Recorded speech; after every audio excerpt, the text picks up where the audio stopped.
ਕਰਦੇ ਨੇ ਜੋ ਵੀ ਮੰਗਾ ਮੈਨੂੰ ਸਰਕਾਰ ਅਤਾ ਕਰਦੇ ਨੇ। ਹਰ ਇੱਜ਼ਤਾਂ ਦਾ ਸਦਾ ਉਹਨਾਂ ਦੇ ਗਲ ਵਿੱਚ ਰਹਿਣਾ, ਹਰ ਇੱਜ਼ਤਾਂ ਦਾ ਸਦਾ ਉਹਨਾਂ ਦੇ ਗਲ ਵਿੱਚ ਰਹਿਣਾ। ਉਹਨਾਂ ਖੁਸ਼ਬਖਤਾਂ ਦਾ ਨਾਮ ਮਰ ਕੇ ਵੀ ਜ਼ਿੰਦਾ ਰਹਿਣਾ। बिस्मिल्लाहिर्रहमानिर्रहीम। अस्सलाम वालेकुम दोस्तों और बुजुर्ग नाज़रीन, तुहाडे सब अगली वीडियो ਦਾ ਨਾਜ਼ਰਾਂ ਅਸੀਂ ਤੁਸੀਂ ਦੇਖ ਰਹੇ ਹੋ ਜਨਾਬ ਇਹ ਇੱਕ ਤਿਲਾ ਅਕਬਰੀ ਦਰਜਾ ਅਵਲ ਹਕੀਮ ਸ਼ਾਹਿਦ ਸਾਹਿਬ ਹੈਗੇ ਨੇ, ਹਕੀਮ ਸ਼ਾਹਿਦ ਉਹਨਾਂ ਨੇ ਇਹ ਬਣਾਇਆ ਹੋਇਆ ਤਿਲਾ ਹੈ। ਉਹਨਾਂ ਦਾ ਇਹ ਕਹਿਣਾ ਹੈ ਕਿ ਇਹ ਤਿਲਾ ਬਹੁਤ ਹੀ ਅੱਛਾ ਹੈਗਾ। ਤਿਲੇ ਤਾਂ ਖੈਰ ਹਰ ਬੰਦਾ ਦੇਖੋ ਬਣਾਉਂਦਾ ਹੈ, ਆਪਣੀ ਆਪਣੀ ਸੋਚ ਸਮਝ ਦੇ ਨਾਲ ਬਿਹਤਰ ਤੋਂ ਬਿਹਤਰ ਚੀਜ਼ ਬਣਾਉਣ ਦੀ ਕੋਸ਼ਿਸ਼ ਕਰਦਾ ਹੈ। तो यह भी इंशाल्लाह बहुत ही अच्छा है।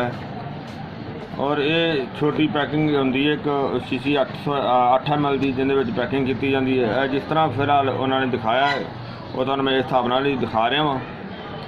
तो इनू जनाब जरा कि लागर पाने वास्ते, सुस्ती वास्ते, पट्ठियां की कमज़ोरी वास्ते, तो सुकड़े नफ्स वास्ते जरा कि बहुत ही आला तो ज़बरदस्त चीज़ है।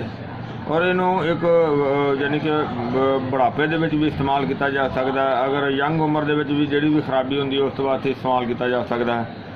बहुत ही अच्छी और ज़बरदस्त चीज़ है। और इनका इस्तेमाल जरा ना वो जिस तरह की वो शीशी होंगी है वो तकरीबन एक माह की इस्तेमाल होंदा है। और एक माह तो अगर ज़्यादा भी इस्तेमाल करने की ज़रूरत महसूस हो तो इस्तेमाल किया जा सकता, वो कोई ऐसा मसला नहीं होगा।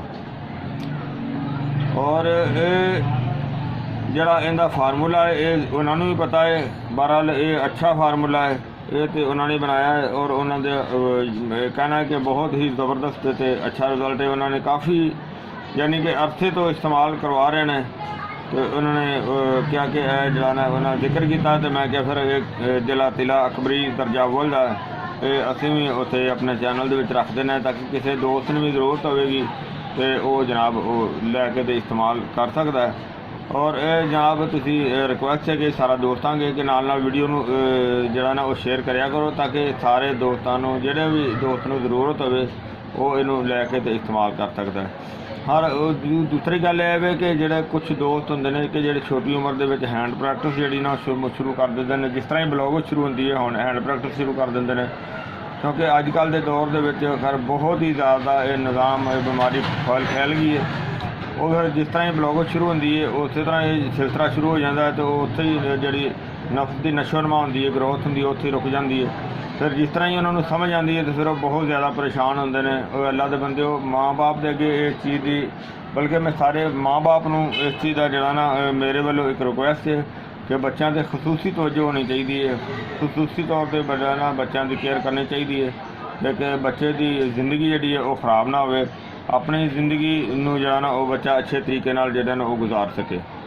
तो वो जोड़े बच्चों का ये छोटी उम्र के सिलसिले के पै जाते हैं उन्होंने फिर वो नशो नमा जी रुक जाती तो फिर बहुत परेशान होते हैं, बल्कि माँ बाप भी परेशान होते हैं तो वो फिर बच्चे भी परेशान होते हैं। उन्होंने वास्ते भी ये बहुत ही अच्छी और ज़बरदस्त चीज़ है, बहुत ही आला चीज़ है। और इनका इस्तेमाल जो करोगे इंशाल्लाह बहुत ही अच्छा और बेहतर रिजल्ट मिलेगा। और मैं उम्मीद करना है मेरे दोस्तों को ये वीडियो अच्छी लगी है जो कि लाइक करो, शेयर करो, सब्सक्राइब करना बिल्कुल नहीं भूलना। इंशाल्लाह अगली वीडियो फिर मिलेंगे। इजाज़त, अल्लाह हाफ़िज़, अस्सलाम वालेकुम रहमतुल्लाहि व बरकातुहू।